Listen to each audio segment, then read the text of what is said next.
hapa Nakuru ni county ya wakulima. It is the third agricultural county, especially kwa kuzalisha chakula katika taifa letu la Kenya. Mimi nataka niwaulize wakulima wa Nakuru, na nataka wanisikize vizuri.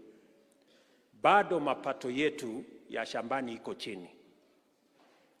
Bado wengi wa wakulima wanapata gunia 10, gunia 15.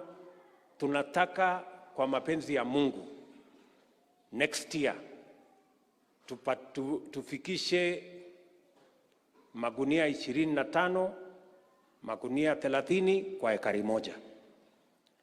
Na tayari tumepanga vile mtapata mbegu ya sawasawa. Na vile vile tumepanga vile mtapata mbolea.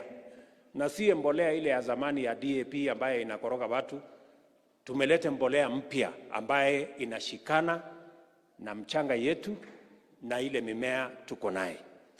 So I am asking our farmers in the Republic of Kenya, ile mazao tunatoa ya chakula, we can double our production. Tunaweza kuongeza mazao yetu maradufu tukitumia mbegu ya sawa ambaye tumepanga mwaka huu mtapata, na vile vile tutahakikisha kwamba mko na mbolea.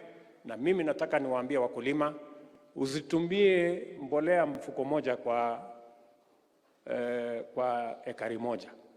Sasa tuanze kusonga kwa 2 tukielekea 3, kwa sababu ile ekari yako moja ukiweka mbolea gunia moja ya 50 kilos unapata between 10-12 hapo.